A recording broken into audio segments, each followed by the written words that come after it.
Biar masyarakat tahu ada orang di belakang itu. Nah ini nih sang provokator sejati sebenarnya dia ini. Bapak Ustadz Alfian Tanjung dan Bapak Edi Mulyadi ke sini, silahkan bergabung Pak Edi Mulyadi. Dengan berkumpulnya trio ini, kita akan melakukan sesuatu. Saya nggak pernah paham apa yang ada dalam pikiran kelompok oposisi ini. Tapi ya kayaknya apa yang ada dalam kepala oposisi itu seperti benang kusut. Ruwet ketika pemerintah mengeluarkan kebijakan, yang berputar di otak mereka adalah bagaimana membuat fitnahnya. Jangan sampai kita kalah dengan keadaan. Itu strategi yang akan kita rubah. Dari strategi demo dengan strategi tertentu, nanti fitnah jadi senjata. Nggak penting kalau fitnahan mereka itu punya dampak buruk untuk kaum grassroots yang tidak mampu berpikir seperti mereka dan mempercayai apapun yang mereka katakan. Kenapa banyak yang marah ketika orang bicara pemberontakan PKI? Ini adalah upaya terstruktur sistematis dari PKI dan antek-antek untuk bangkit kembali. Pemindahan ibu kota dari Jakarta ke Penajam, Kalimantan Timur, itu adalah program PKI tahun 1955. Bagi saya, Alfian Tanjunglah yang PKI, kependekan dari penjahat kesesatan informasi. Bolehlah tulis nama Alfian Tanjung _ PKI. Apa tujuan mereka? Adalah mencabut TAP MPRS nomor 25 tahun 66. Ketika saya ditangkap dengan tuduhan menyebut-nyebut di istana ada PKI. Ditanya oleh hakim, Saudara Alfian, kenapa Anda menyebut-nyebut di istana ada PKI? Hakim yang mulia, saya ini bukan anak kecil. Alfian mengaitkan isu perpindahan ibu kota baru dengan PKI, Partai Komunis Indonesia.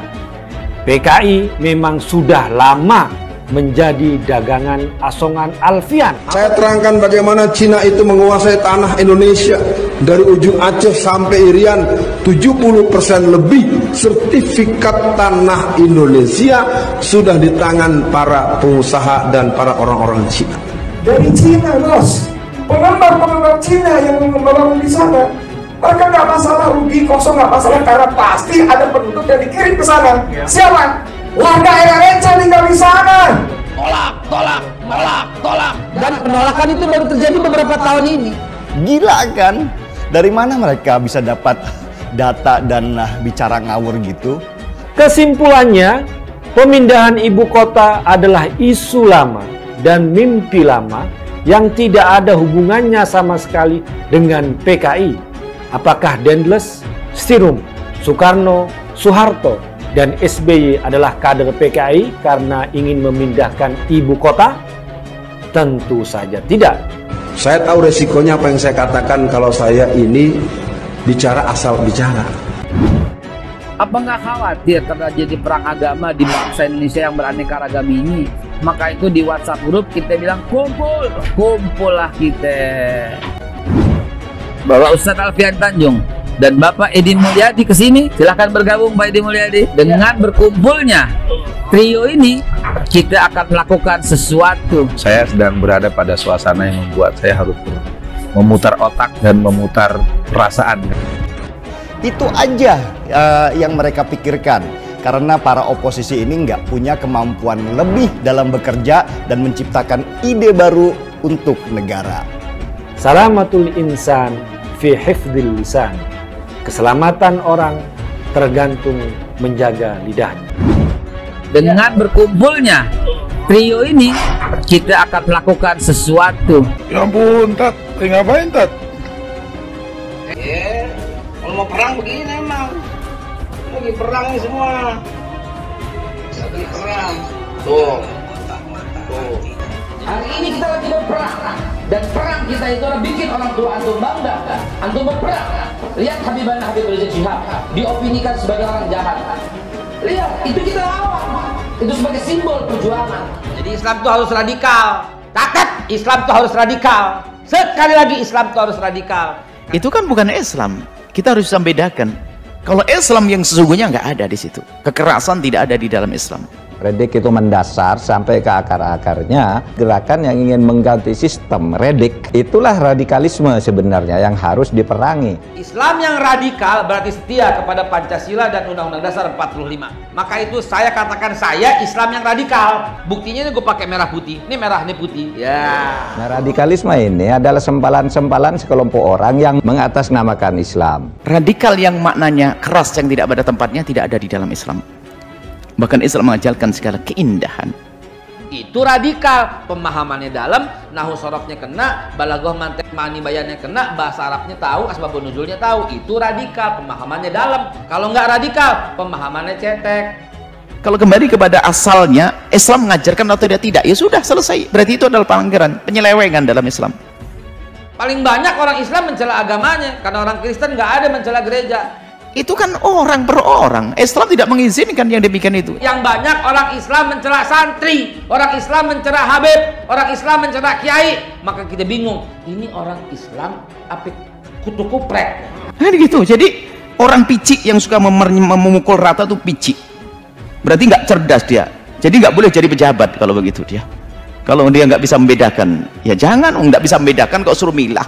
Nanti belengnya jadikan cincin, permatanya dibuang, kan berbahaya ini. Nah. Kalau saja ulama-ulama yang tergabung dalam 212 mengeluarkan fatwa jihad, habis kalian. Takbir.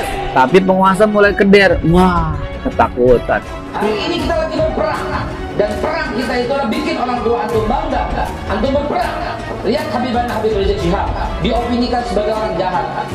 Lihat, itu kita lawan. Itu sebagai simbol perjuangan. Kita habaib warga negara Indonesia, keturunan Yaman, Hadramut, jangan bikin galau di NKRI. Mau marah habib yang lain terserah. Jangan merasa lemah, jangan merasa letih, jangan merasa capek dalam menghadapi musuh-musuh kalian. Terjun di medan perang. Andai kata Rasulullah ada di tengah kita, mungkin udah wajib kita ikut dalam perang Khandaq, perang Badar ini, saudara. Kalau potongan seperti kita ini dilahirkan pada zaman Nabi, jangan-jangan tidak ikut Nabi tapi ikut Abu Jahal. Karena potongan kita ini suka marah, tidak tersenyum seperti Kanjeng Nabi, suka membeleng orang, tidak mengasihi sayangi orang, tapi membenci orang. Kalau kau takut, sebenarnya dalam hati mereka lebih takut kepada kamu sekalian. Kenyataan, kita habaib warga negara Indonesia numpang di Indonesia. Kenyataan kita WNI keturunan, kenyataan. Disangka jahat lah. Lihat FPI dijelek-jelekin sampai sedemikian rupa. Lihat Habib Rizik Syihab diopinikan sebagai orang jahat. Apalagi keturunan Arab. Jangan bikin gaduh juga. Nyinyir mulut aja perempuan. Hari gini ente bukan mirip, bukan. Hari ini ente diam di masjid, wirid, bukan itu hari ini. Bikin orang tua bangga dengan tempur di medan perang. Banyak sekali orang itu yang semangat keberagamaannya begitu berkobar-kobar, tapi tidak diimbangi dengan kedalaman pemahaman agama. Ini yang menjadi masalah. Pangdam bersama kami, emang lu aja bersama Pangdam, TNI bersama rakyat, lihat.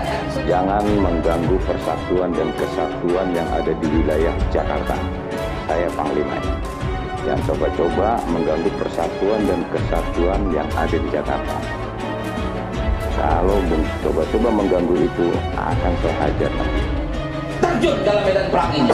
Bikin Rasulullah SAW itu bangga. Kanjeng Nabi Muhammad SAW dirinya sendiri itu mengajak, menarik hati. Nggak usah bicara apa-apa, Kanjeng Nabi itu menarik karena wajahnya tersenyum.